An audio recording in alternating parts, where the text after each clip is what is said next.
अस्सलामुअलैकुम welcome to AM राद। दोस्तों, आज दो चीज़ों पर बात करने जा रहे हैं। पहला बात करेंगे एक डिफेंस एक्सपर्ट एलन वांस की JF-17 थंडर को लेकर कुछ क्लेम्स के हवाले से, और दूसरा हम बात करेंगे कि राजौरी में जो इंडियन ऑक्युपाइड कश्मीर का एक एरिया है वहाँ हुआ क्या है, और उसका सारा इल्ज़ाम इस वक्त पाकिस्तान आर्मी पर लगाया जा रहा है कि जैसे पाकिस्तान आर्म्ड फोर्सेज ने कोई बहुत बड़ा हमला किया है इंडियन आर्मी पर। इन दोनों चीज़ों पर बात करते हैं। सबसे पहले तो हम एलन वांस की तरफ आ जाते हैं। एलन वांस के बारे में मैं आपको बता दूं कि ये एक एविएशन फोटोग्राफर है, डिफेंस जर्नलिस्ट हैं, और ये एयरफोर्स मंथली में काम करते हैं। Aviation international news, aerospace magazine, की एरो, आर्माडा इंटरनेशनल डिफेंस, इन तमाम डिफेंस न्यूज़ एजेंसीज में ये एज ए चीफ एडिटर काम करते हैं और मुख्तलिफ दूसरे रोल निभाते हैं। पाकिस्तान के ऑपरेशन स्विफ्ट रिटोर्ट पर जो गैर मुल्की डॉक्यूमेंट्री जारी की गई थी उसमें भी एलन वांस को फीचर किया गया था। उन्होंने दुबई एयर शो में JF-17 ब्लॉक 3 की तमाम परफॉर्मेंस को देखा और उस पर उन्होंने एक ट्वीट किया है। अपने ट्वीट में उन्होंने दो तीन अहम चीज़ें बताई हैं। पहला तो ओवरऑल वो JF-17 ब्लॉक 3 की परफॉर्मेंस को काफ़ी ज़्यादा बेहतर करार देते हैं। वो बताते हैं कि इस एयरक्राफ्ट की performance one of the best performers के तौर पर ली जा सकती है, और स्टैटिक डिस्प्ले में भी इस एयरक्राफ्ट ने दूसरे कंट्रीज़ के जो नुमाइंदे आए हुए थे उन्हें काफ़ी ज़्यादा इंप्रेस किया। उसके बाद वो ये कहते हैं कि ब्लॉक 3 की ऑपरेशनल कैपेबिलिटीज़ में मज़ीद इजाफा होगा कुछ नए चाइनीज़ मिसाइल से। अब क्वेश्चन ये है कि नए चाइनीज़ मिसाइल्स कौन से हो सकते हैं। यहाँ PL-10 और PL-15 काफ़ी ज़्यादा सेंस बनाते हैं, और ऑलमोस्ट ये चीज़ें तो कंफर्म भी हैं कि ये मिसाइल्स JF-17 ब्लॉक 3 में आएंगे। इसके बाद चाइनीज़ मिसाइल्स कुछ और भी हैं जिनके बारे में बात चल रही है। कुछ एंटी रेडिएशन मिसाइल्स हैं जो कि ब्लॉक 3 में इंटीग्रेट हो सकते हैं। उसके अलावा कुछ एंटी शिप या लैंड अटैक मिसाइल्स की बात भी चल रही है। उनमें CM-400 AKG तो पहले ही JF-17 थंडर्स में इंटीग्रेटेड है। उसके अलावा HD-1A एक रैमजेट पावर्ड मिसाइल है, और इसे आप ब्राह्मोस का ही एक समझ चाइनीज़ ओरिजिन कह सकते हैं। ये मिसाइल एक JF-17 थंडर के मॉडल पर दिखाया गया था यूहाई एयर शो आई थिंक 2021 में, और 2021 में जब ये मिसाइल का मॉडल JF-17 थंडर पर दिखाया गया था एक मॉडल की सूरत में, तो तब बहुत ज़्यादा स्पेकुलेशंस भी थी कि ब्लॉक 3 पर यह मिसाइल देखने को मिलेगा। लेकिन अभी तक ब्लॉक 3 के बारे में बहुत सी चीज़ें मंजर-ए-आम पर नहीं लाई जा रही। बहुत सी ऐसी चीज़ें हैं जो इवन दुबई एयर शो में भी नहीं दिखाई गई। जैसा कि मैं आपको सिंपल सी कुछ मिसालें बताऊं तो तकबीर बॉम्ब को, अज़ब्रेज एक्सटेंशन किट्स जैसी जो बॉम्ब्स हैं इन्हें दुबई एयर शो पर डिस्प्ले नहीं किया गया। हालांकि ये तमाम चीज़ें ऑपरेशनल हैं JF-17 थंडर के साथ। उसके अलावा CM-400 AKG को भी वहाँ डिस्प्ले नहीं किया गया। तो इसके पीछे PAC और CAC बेहतर जानती हैं कि वो क्यों अभी इन चीज़ों को डिस्प्ले नहीं कर रहे। यह हो सकता है फ्यूचर स्ट्रेटजीज़ का उनके हिस्सा हो। इसके बाद एलन वांस ये भी क्लेम करते हैं कि जो JF-17 ब्लॉक 2 हैं उनकी अपग्रेडेशन भी बहुत जल्द शुरू हो जाएगी। यानी कि इस वक्त पाकिस्तान के पास कोई भी JF-17 ब्लॉक 1 मौजूद नहीं है। तमाम ब्लॉक 1 ऑलरेडी ब्लॉक 2 पर अपग्रेड हो चुके हैं।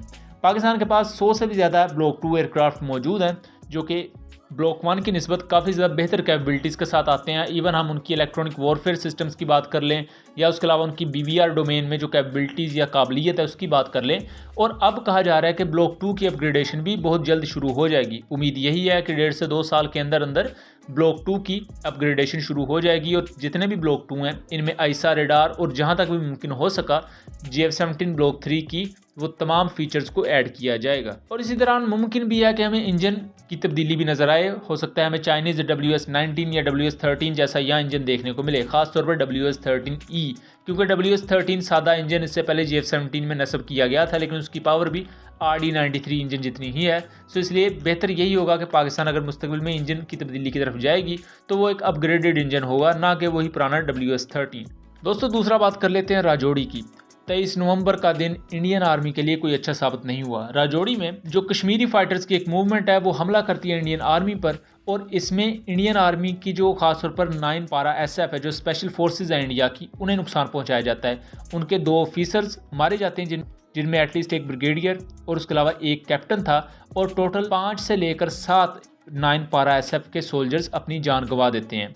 इस तमाम स्कर्मिश में इंडियन आर्मी काफ़ी ज़्यादा खौफज़दा भी रहती है। पूरे के पूरे एरिया में कर्फ्यू नाफिज किया जाता है, और फिर 24 नवंबर को एक कांस्टेबल होता है इंडियन आर्मी का, वो खुदकुशी कर लेता है, अपने आप को फंदे से लटका लेता है। कहा यही जाता है कि साइकोलॉजिकली वो बहुत ज़्यादा डर चुका था जितनी भी रिसेंटली चीज़ें हुई थी। इंडियन आर्मी ये क्लेम करती है, खासतौर पर इंडियन आर्मी की जो नॉर्दर्न कमांड के जो हेड है वो ये क्लेम करते हैं कि इसमें पाकिस्तान आर्मी ने हमला किया है। हालांकि सब जानते हैं, खुद जो कश्मीरी फाइटर मूवमेंट है वो इस चीज़ को क्लेम कर चुकी है कि हमने हमला किया इंडियन आर्मी पर, लेकिन इंडिया उस नाकामी को छुपाने के लिए सबका सब इल्ज़ाम ये लगा रहा है कि पाकिस्तानी आर्मी के सोल्जर्स ने आकर राजौरी में हमला किया। राजौरी को देखा जाए तो ये इंडियन ऑक्युपाइड कश्मीर में एक एरिया है, और यहाँ इसमें सबसे बड़ा क्वेश्चन ये है कि अगर पाकिस्तान आर्मी ने हमला किया है तो क्या मतलब जो इससे पीछे का जितना भी एरिया है इंडियन ऑक्युपाइड कश्मीर का, वहाँ पाकिस्तानी आर्मी घुसी और इंडियन आर्मी को कुछ पता नहीं चला। पाकिस्तान आर्मी के जवान वहाँ इंडियन एरियाज़ में आए और फिर इंडिया के 7 स्पेशल फोर्सेस के एहलकार को मार के बड़े आराम से चले गए, जिनमें एक कैप्टन और एक ब्रिगेडियर शामिल है। तो इसमें फिर नाकामी किसकी है? बहरहाल इसके बारे में बताता चलूँ कि ये कश्मीरी फाइटर मूवमेंट्स का इन पर हमला था। इसमें पाकिस्तान ने एज सच ये गलत इल्ज़ाम इस वजह से लगाया जा रहा है ताकि सब का सब गंद उस तरफ उछाला जाए और अपनी नाकामी को छुपाया जाए, क्योंकि ये बहुत बड़ी शर्मिंदगी की बात इस वजह से है कि कश्मीरी फाइटर जिन बेचारों के पास कुछ भी नहीं है सिवाय कुछ AK-47 राइफल्स के या टाइप 56 राइफल्स के, उन्होंने स्पेशल फोर्सेस के जो जवान थे इंडिया के उन्होंने खदेड़ दिया।